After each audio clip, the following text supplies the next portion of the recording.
آپ صلی اللہ علیہ وسلم کے بات کو نہ ماننے کی وجہ سے، آپ صلی اللہ علیہ وسلم کے بات کو پیچھے رکھ دینے کی وجہ سے، حالانکہ وہ صحابی تھے، آپ کی بات کو مانتے تھے، لیکن ان سے غلطی ہوئی، ان سے غلطی ہوئی، اس ایک غلطی کی وجہ سے سارا معاملہ پلٹ گیا، سارا معاملہ پلٹ گیا، اور جو پتہ تھا وہ شخص، تو یہ ہماری جو ہے ہمارے اعمال ہوتے ہیں، جس عمل کی وجہ سے اللہ تعالیٰ حالات کو ہمارے موافق بنا دیتے ہیں یا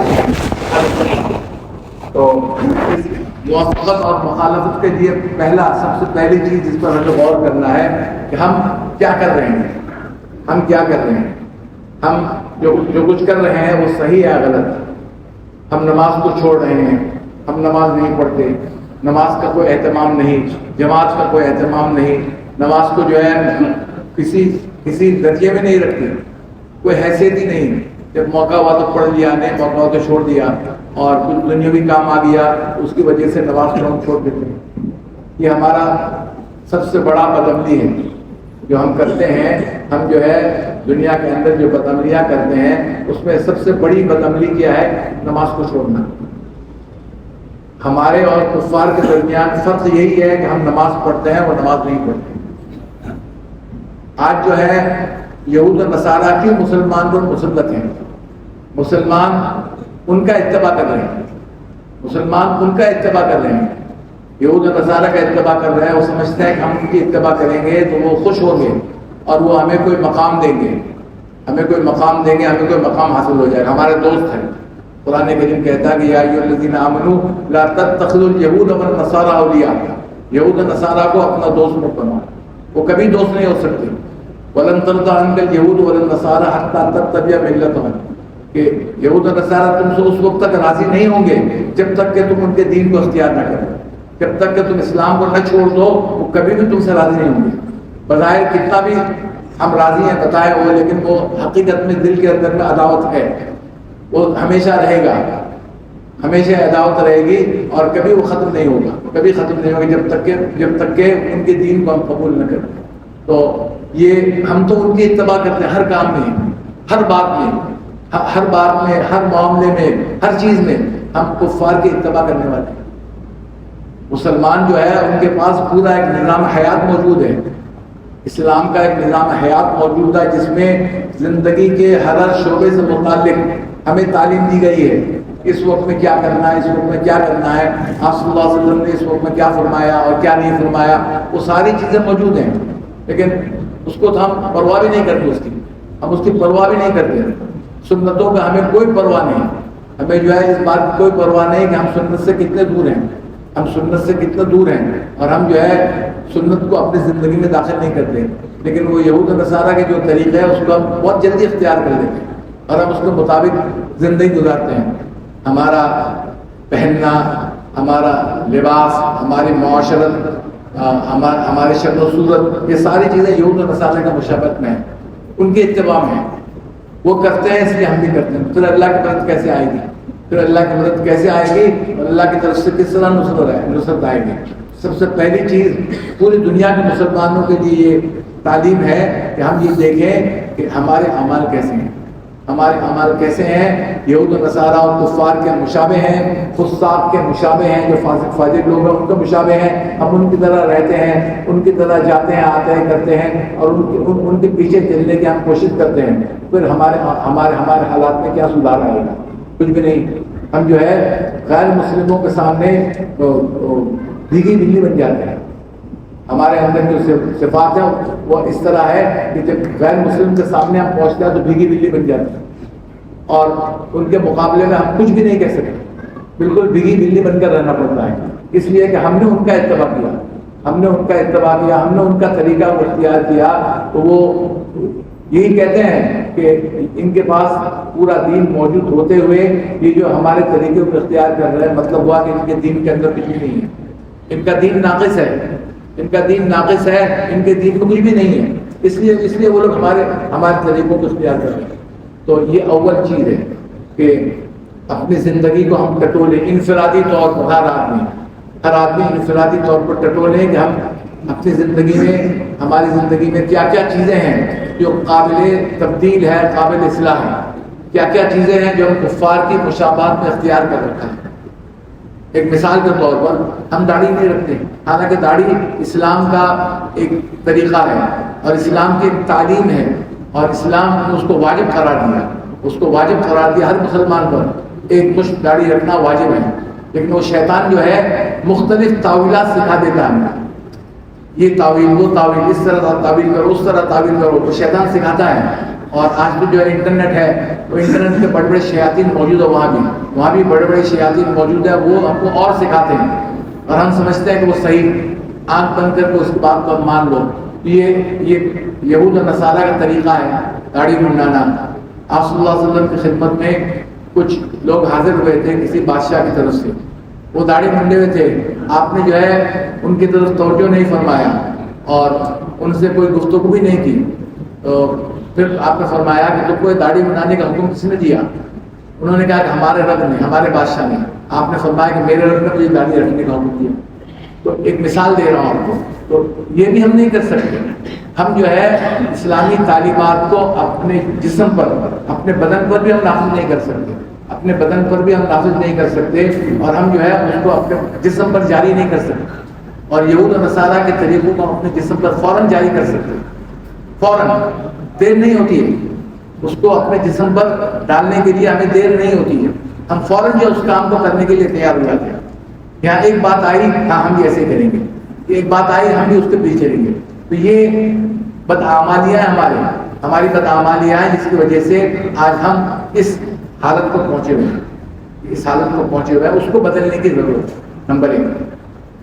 اور پھر یہ جو حالات مسلمانوں پر آ رہے ہیں اس میں ہمیں احساس پیدا کرنا ہے. ایک احساس ہونا چاہیے کہ یہ ہمارے مسلمان بھائی ہیں، مسلمان بھائی ہیں، ان کی تکلیف ہماری تکلیف ہے، ان کی تکلیف ہماری تکلیف ہے. المسلمون کجسد واحد اذا اشتکا عینہ اشتکا کلہ، اشتکا راسو اشتکا کلہ. حدیث پاک کے اندر آتا ہے، آپ نے فرمایا کہ مسلمان سب تمام مسلمان، دنیا بھر کے مسلمان ایک جسم کی طرح ہے.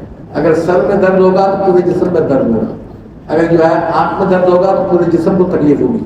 تو ایک تکلیف ایک مسلمان پر آ جائے تو تمام مسلمان کو اس پر جو ہے دل میں تکلیف ہونی چاہیے، یہ احساس پیدا ہونا چاہیے. لیکن عام طور پر، میں نہیں کہتا سب، عام طور پر ایسا ہوتا ہے کہ ہمیں اس کا احساس نہیں ہوتا. ہم یہ سوچتے ہیں کہ ہم محفوظ ہیں، ہمارے گھر والے محفوظ ہیں اور ہمارے بچے محفوظ ہیں، ہمارا خاندان محفوظ ہے، بس کافی ہے. اور کیا بھی ہوتا رہے، اس کو ہم جو ہے تبصرہ کرتے ہیں ہمیشہ کہ فلاں جگہ یہ ہو گیا، فلاں جگہ یہ ہو گیا، فلاں ایسا ہو گیا. لیکن اس پر جو ہے افسوس ظاہر کرنا، کم از کم زبان سے افسوس ظاہر کرنا اور دل میں جو ہے اس کا احساس کو محسوس کرنا، اس احساس کو دل میں محسوس کرنا، یہ کہاں ہو رہا ہے؟ ہمارے بھائی کے ساتھ ہو رہا ہے، مسلمانوں کے ساتھ ہو رہا ہے. تو ہمیں بھی اس کی تکلیف ہے، یہ ہمارے اندر نہیں ہے، بہت کم ہے. تو یہ احساس کو پیدا کریں. احساس بہت بڑی چیز ہے، احساس بہت بڑی چیز ہے. ہم یوں ہی جو ہے چلا لیتے ہیں کہ ہاں بھائی یہ خبر آ گیا، یہ بات ہو گئی اور فلاں جگہ میں یہ ہو رہا ہے، بس بات ختم ہو گئی. کبھی ہم نے بیٹھ کر سوچا نہیں دل کے اندر میں کہ کس کے ساتھ ہو رہا ہے. ہمارے مسلمان بھائیوں کے ساتھ ہو رہا ہے. ان کے لیے دل میں پڑنا، ان کے لیے دل میں جلنا اور ان کے لیے دل میں تکلیف کا ہونا، یہ ہمارے اندر یہ بات نہیں ہے. اس بات کو پیدا کریں. میں کئی مرتبہ آپ کے سامنے علامہ اقبال کا شعر پڑھ چکا ہوں کہ وائی ناکامی متائے کارواں جاتا رہا، کارواں کے دل سے احساس زیاں جاتا رہا. کہ بہت افسوس کی بات ہے کہ قافلہ لٹ گیا، راستے میں قافلہ لٹ گیا. لیکن اس سے زیادہ افسوس کی بات یہ ہے کہ قافلے کے دل سے لٹنے کا احساس بھی جاتا رہا. لٹ گیا، اس کا احساس ختم ہے. اس کا احساس نہیں ہے ان کو کتنی بڑی مصیبت ہوئی ہے اور کتنا بڑا نقصان ہوا ہے، ہمارا قافلہ لٹ گیا. وہ احساس کا ختم ہو جانا تو لٹنے سے زیادہ نقصان کی چیز ہے. تو یہ احساس کو پیدا کرنے کے اندر احساس کو جگائیں، احساس کو جگائیں اور اڑن ہو، دل کے اندر میں جلن ہو، دل میں تکلیف ہو کہ ہمارے بھائیوں کے ساتھ کیا ہو رہا ہے. مسلمان مر رہے ہیں، بے تحاشا ظلم ہو رہا ہے، ان کے اوپر مارا جا رہا ہے. وہ کہتے ہیں کہ ہر 5 منٹ میں ایک بچہ شہید ہوتا ہے. بچہ بڑے نہیں، ہر 5 منٹ کے اندر ایک بچہ کو شہید کیا جاتا ہے. یہ ان کے آداب شمار ہے، ہمارے آداب شمار نہیں. 5 منٹ میں ایک بچہ کو مار دیا جاتا ہے. بچوں پر ظلم یہ تو جو ہے کسی مذہب میں بھی نہیں ہے، یہ تو کسی مذہب میں بھی نہیں ہے کہ بچوں کو مارا جائے. تو انٹرنیشنل قانون ہے کہ اگر کوئی مقابلہ ہو، معرکہ ہو، تو بچے اور جو ہے دوسرے لوگوں کو محفوظ رکھا جاتا ہے. تو یہ کیا کہتے ہیں ہر 5 منٹ ان کو تو کسی کی پرواہ نہیں ہے، کوئی قانون ان کی نظر میں قانون نہیں ہے. ان کی نظر میں صرف اپنا قانون ہے، جو وہ کہیں گے جو وہ کریں گے وہ قانون ہے. تو اس کا احساس ہو فوراً ہو. اس کے بعد کیا ہو، ان کے لیے دعا ہو، ان کے لیے ہم دعا کریں، قنوت نازلہ پڑھ کر مسجدوں میں فجر کے بعد فجر میں، اور اسی طرح جو ہے انفرادی طور پر گھروں میں انفرادی طور پر بھی قنوت نازلہ پڑھیں. مرد بھی پڑھیں، عورتیں بھی پڑھیں، قنوت نازلہ پڑھ کر دعا کریں، ان کے لیے دعا کریں اور خود دعا کریں. ہمارے پاس تو یہی ہتھیار ہے، ہم اور کچھ کر نہیں سکتے. ایک ہی کام کر سکتے ہیں کہ ان کے لیے ہم دعا کریں. یہ مسلمان کا ہتھیار دعا ہے، صلاح المومن کہا گیا. اور دعا کر کے ان کے لیے اللہ تعالیٰ ان کو اس عذاب سے چھٹکارا دے. پانی بند، کھانا بند اور ہر قسم کی چیزوں کو بند کر دیا گیا. تو ان کی کیا حالت ہوگی سوچ کر دیکھیے کہ ایک آدمی کو کھانا پانی اور ہر قسم کے راحت کا سامان کو بند کر دیا گیا، وہ کس حالت میں ہوگا؟ وہ تو موت کے انتظار میں ہوگا. آپ سوچیں اور اس منظر کو اپنے سامنے لائیں کہ یہ کیا ہو رہا ہے، اور اس میں جو ہے ان کو کیا کس چیزوں کا سامنا ہے، کن چیزوں کا. اس کو سوچ کر کے احساس پیدا کر کے ان کے لیے خوب دعائیں کریں، ان کے لیے خوب دعائیں کریں، اس لیے کہ دعا سے اللہ تعالیٰ حالات کو بدل دیں گے. اجتماعی انفرادی دعا کریں، حالات کو اللہ تعالیٰ بدل دیں گے. لیکن اس کے لیے جو ہے یہ انٹرنیٹ کے اندر اور بعض لوگوں کی طرف سے باتیں آ رہی ہے کہ روزہ رکھ کر دعا کریں. ابھی گزشتہ کل کا دن جو ہے انہوں نے اعلان کیا کہ یہ جو ہے وہ عالمی یوم الصوم ہے، عالمی روزہ کا دن ہے. تمام مسلمان روزہ رکھیں اور دعا کریں. یہ غلط ہے، یہ غلط ہے. اس لیے کہ صلاۃ الحاجت پڑھ کر دعا کرنا یہ مشروع ہے، حدیث سے ثابت ہے، نص سے ثابت ہے. اور روزہ رکھ کر دعا کرنا یعنی صوم الحاجہ یہ مشروع نہیں ہے. کہیں بھی آپ کو تاریخ میں یہ بات نہیں ملے گی کہ آپ صلی اللہ علیہ وسلم نے یا صحابہ کرام نے جب حالات آئے تو روزہ رکھ کر دعا کیا، اجتماعی روزہ رکھا اور دعا کی، کہیں بھی نہیں. آپ کو بھی بہت سارے حالات پیش آئے. غزوہ بدر کا موقع تھا، غزوہ احد کا موقع تھا، غزوہ احزاب کا موقع تھا، جب تمام مسلمانوں کو گھیر لیا گیا تھا. اور اسی طرح موتا کا معرکہ ہوا جب ساری قوت جو مسلمانوں کو میدان مٹانے کے لیے آئی. لیکن کبھی کہیں بھی نہیں ہے کہ آپ صلی اللہ علیہ وسلم نے روزہ رکھا ہو اور امت کو روزہ رکھ کر دعا کرنے کی تعلیم دی. صلاۃ الحاجت پڑھ کر دعا کرنا یہ اصل چیز ہے. 2 رکعت نماز پڑھے، اللہ سے دعا کرے. روزہ رکھ کر دعا کرنا کہیں بھی نہیں. اگر کوئی روزہ رکھنا چاہے تو رکھ سکتا ہے، کوئی ناجائز نہیں ہے، لیکن اس کو سنت نہ سمجھے، اس کو اسلامی تعلیم نہ سمجھے، اس کو اسلامی تعلیم نہ سمجھے، اسلامی بات نہ سمجھے. اسلام نے اس کی تعلیم نہیں دی ہے. اسلام نے یہ نہیں کہا کہ روزہ رکھو اور دعا کرو. ہاں اپنے طور پر روزہ رکھ کر دعا کرے، اچھی بات ہے، روزہ میں دعا قبول ہوتی ہے، دعا کر سکتا ہے، لیکن اس کو سنت ہرگز نہ سمجھے. جو اس کو عبادت سمجھے گا، سنت سمجھے گا، اور جو اس کو جو ہے ضروری سمجھے گا، وہ بدعت ہو جائے گا. وہ بدعت ہوگا، احداث فی الدین ہوگا. کیونکہ حدیث سے خیر القرون میں ہمارے بڑے اسلاف بہت سارے اسلاف گزرے ہیں. ان کے زمانے میں بہت سارے حالات پیش آئے ہیں، بہت سارے حالات پیش آئے ہیں. وہ بغداد پر جو ہے وہ حملہ کیا گیا تھا اور بغداد کو نصف نابود کیا گیا تھا، لیکن تاریخ میں کہیں بھی نہیں ہے علماء نے اس وقت جو ہے اجتماعی روزہ رکھ کر دعا کرنے کی تعلیم دی. کہیں بھی نہیں ہے. آپ پوری تاریخ اٹھا کر دیکھ لیں، آپ کو کہیں بھی خیر القرون میں اور اس کے بعد کے زمانوں کے اندر کہیں بھی آپ کو نہیں ملے گی کہ روزہ رکھ کر دعا کرنا چاہیے. ہاں 2 رکعت نماز پڑھ کر دعا کرنا چاہیے، حدیث میں اس کا حکم ہے. اس کا حکم ہے کہ 2 رکعت صلاۃ الحاجت کی نماز پڑھو اور دعا کرو. اس کا تو جو ہے تعلیم موجود ہے. تو اس لیے جو ہے اس طریقے سے ہم دعا کریں، اور دعا بھی اللہ سے گڑ گڑا کر کریں کہ اللہ ان مسلمانوں کی مدد کرنا. ہمارے اوپر یہ ذمہ داری ہے ان کی مدد کے لیے دعا کرنا، یہ ہمارا حق بنتا ہے. کیونکہ ہم اور کچھ نہیں کر سکتے، ہم اور کچھ نہیں کر سکتے. یہ ہمارا حق بنتا ہے ان کے لیے ہم دعا کریں. اس دعا کا اہتمام کریں، دعا کا اہتمام کریں. مساجد میں فجر کی نماز میں قنوت نازلہ پڑھیں، اور اس کے بعد جو ہے ہر مسلمان اپنے گھروں میں بھی انفرادی نماز پڑھتے ہیں وہ بھی قنوت نازلہ پڑھیں، اور عورتیں بھی پڑھیں اور دعا کریں ان کے لیے. یہ کام ہم کر سکتے ہیں. یہ اسلامی تعلیمات ہیں، اور یہ سب علامات قیامت ہیں. قیامت آنے والی ہے، اس کے لیے علامات شروع ہو گئے ہیں. ابھی اور بہت ساری چیزیں آنی باقی ہیں. تو اس کی تمہید ہے، یہ اس کی تمہید ہے جو کچھ ہو رہا ہے، جو کچھ ہو رہا ہے سب اس کی تمہید ہے. اس کے بعد اور بڑے بڑے علامات آئیں گے، اس کی فکر ہم کریں کہ قیامت قریب ہے، اس کے لیے ہم نے کیا تیاری کی ہے، ہم نے کیا تیاری کی ہے، موت کے بعد آنے والی زندگی کے لیے ہم نے کیا تیاری کی ہے، ہم نے اس کے لیے کیا کچھ سوچا ہے. کبھی آدمی جو ہے عموماً مسلمان یہ نہیں سوچتا ہے کہ ہمیں موت کے بعد کے لیے کیا تیاری کرنی چاہیے. آدمی جب ایک سفر میں جاتا ہے نا تو کتنی تیاریاں کرتا ہے، یہ لے کے جانا ہے، وہ لے کے جانا ہے، یہ چیز رہ گیا، وہ چیز رہ گیا، سب چیزوں کو اپنے بیگ میں ڈالتا ہے اور سب مہیا کر کے وہ جاتا ہے ایک معمولی سفر کے لیے. مہینہ کا سفر ہوگا، 2 مہینہ کا سفر ہوگا، حج کا سفر ہوگا، عمرہ کا سفر ہوگا، اس کے لیے تیاریاں کرتا ہے. لیکن وہ طویل سفر جس کی کوئی انتہا نہیں ہے، جس کی کوئی انتہا نہیں ہے، جس میں جو ہے پھر لوٹ کر آنا بھی نہیں ہے، اس سفر کے لیے ہم نے کیا تیاریاں کی؟ ہم نے کچھ بھی تیاریاں نہیں کی. اس کے لیے ہم سوچیں، اس کے لیے ہم فکر کریں کہ یہ تو اٹل چیز ہے، اٹل حقیقت ہے، یہ تو آنے والی ہے، اور اس کے بعد ایک طویل جو ہے سفر ہے جس کی کوئی انتہا نہیں ہے، اور وہ اللہ کے سامنے پیشی ہے.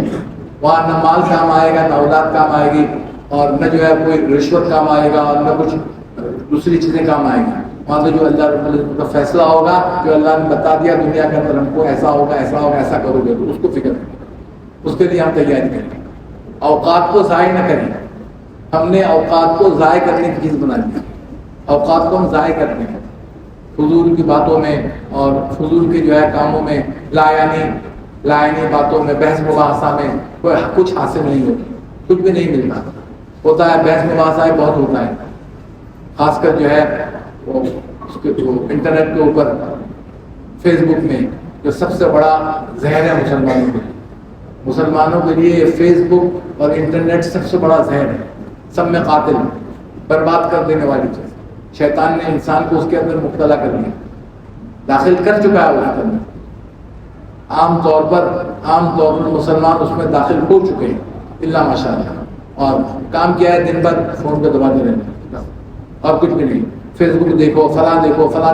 فیس بک کے اندر جھگڑا، آپس میں فتنہ فساد. ایک اپنی علمیت کا اظہار کرے گا، دوسرا اپنی علمیت کا اظہار کرے گا، دوسرا جو ہے دوسرے سے ایک بات کہے گا، گالیاں دے گا، کفار کو گالیاں دے گا. حالانکہ کفار کو گالی دینا منع ہے، کفار کو گالی دینا بھی منع ہے اسلام کے اندر. اسلام میں یہ کہا گیا ہے وَلَا تَسُبُّوا الَّذِينَ يَدْعُونَ مِن دُونِ اللَّهِ فَيَسُبُّوا اللَّهَ عَدْوًا بِغَيْرِ عِلْمٍ. کافر کو بھی گالی مت دو. تم اس کو گالی دو گے تو وہ بدلے میں اللہ کو اللہ تبارک و تعالیٰ کو برا بھلا کہے گا، اسلام کو برا بھلا کہے گا. تم سبب بنو گے اس کے لیے، تم سبب بنو گے. اس لیے قرآن کریم کی تعلیم یہ ہے کہ کفار کو بھی برا بھلا مت کہو. اس کا مذہب اس کے ساتھ، لکم دینکم ولی دین، میرا مذہب میرے ساتھ. تو یہ آج مسلمانوں میں عام ہے.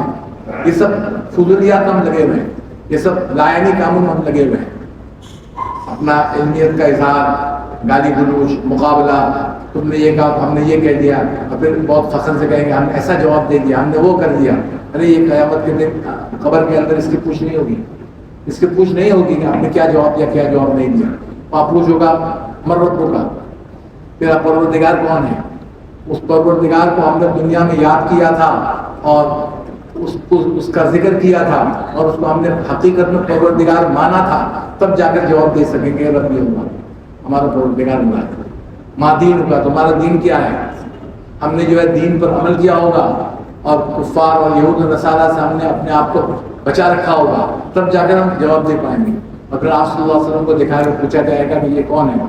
تو اگر آپ کی تعلیمات کو اپنی زندگی میں داخل کیا ہوگا، سنتوں کو اپنی زندگی میں داخل کیا ہوگا، تب جواب دے پائیں گے ہمارے نبی. ورنہ کچھ نہیں. کفار بھی یہی کہیں گے ہاں لا ادری، وہ ہاں کہے گا ہاں لا ادری، مجھے پتا نہیں. لوگ جو کہتے تھے میں بھی کہتا تھا.